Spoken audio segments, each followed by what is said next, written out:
उम्मती हाज़िही उम्मतुम मरहूमतुन, उम्मती हाज़िही उम्मतुम मरहूमतुन, मेरी ये उम्मत रहम की हुई उम्मत है, मेरी ये उम्मत रहम की हुई उम्मत है। ये नबी इरशाद फरमा रहे हैं, लैसा अलैहा अज़ाबुन फिल आखिरह, मेरी इस उम्मत पर आखिरत में अज़ाब नहीं होगा, मेरी इस उम्मत पर आखिरत में अज़ाब नहीं होगा। कब होगा फिर कब होगा?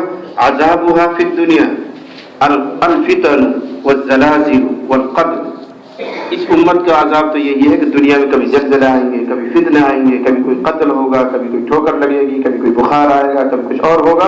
इन्हीं से अल्लाह ताला इनके गुनाहों को धुल देगा। ये हदीस मौजूद है।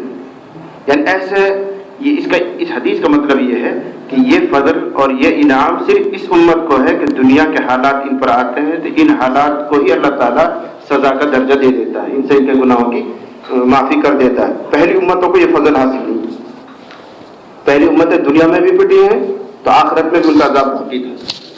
कुरान करीम में यह आप पढ़ते होंगे, वलअज़ाबुल आखिरति अख़ज़ा वलअज़ाबुल आखिरति अकबर, ये सब पढ़ा आपने। ये उन कौमों के बाद है जिन कौमों को हलाक किया गया, आसमानी बारिश, आसमानी तूफान, जमीन फट गई, उसमें धंस गए, उन अज़ाब बाद अल्लाह का अभी तो इंतजार करो, आखिरत का अज़ाब तुम्हारे लिए बहुत भारी है।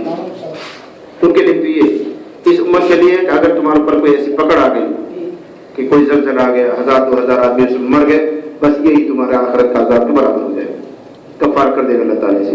या किसी हिंदू मुस्लिम फसाद हुआ, उसमें बहुत से लोग मारे गए, ये फसाद ही तुम्हारे लिए कफ़ार हो जाएगा।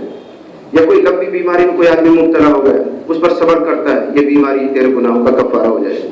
उम्मती हाज़िही उम्मतुम मरहूमा, मेरी उम्मत रहम की हुई उम्मत है। इस एतबार से रहम की हुई है कि इनकी ये मुसीबतें ही गुनाहों की सज़ा बन जाती हैं। पहली उम्मतों के लिए फजल हासिल नहीं था।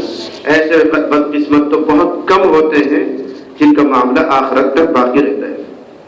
मैंने पहले भी सुनाया होगा, शाह वलीउल्लाह मुहद्दिस देहलवी रहमतुल्लाह अलैह ने हुज्जतुल्लाह बालिग़ा में हदीस नकल की है, इरशाद फरमाया कि अक्सर बंदों को अल्लाह ताला जिंदगी में, इस उम्मत के बंदों को अक्सरों को अल्लाह ताला जिंदगी में ही साफ सुथरा कर देता है। जिंदगी में किसी को टेंशन लगा दिया, किसी को बुखार लगा दिया, किसी को कैंसर लगा दिया, किसी को कुछ और आफत लगा दी, उनसे ही उनका कफ़ारा हो जाता है। और अगर इसके बावजूद भी गुनाह बाकी रह गए तो कब्र में जाके थोड़ा बहुत सजा मिलती है, थोड़ा उसके साथ हालात पेश आते हैं, वहाँ साफ हो जाता है मामला। हजरत ने लिखा ऐसा तो बहुत कम होंगे इस उम्मत के लोग जो मैदान महशर तक सजा के लिए बाकी रखे जाएंगे, और अल्लाह ताला अक्सरों को इसी जहाँ में निपटा देता है। इसको उम्मती हाज़िही उम्मतुम मरहूमतुन, उम्मती उस पर याद आया कि नबी को कहा गया वस्तग़फिर लिज़म्बिक वलिलमुमिनीन वलमुमिनात, आप अपने लिए भी इस्तिग़फ़ार कीजिए, मोमिन मर्दों के लिए और मोमिन औरतों के लिए इस्तिग़फ़ार कीजिए।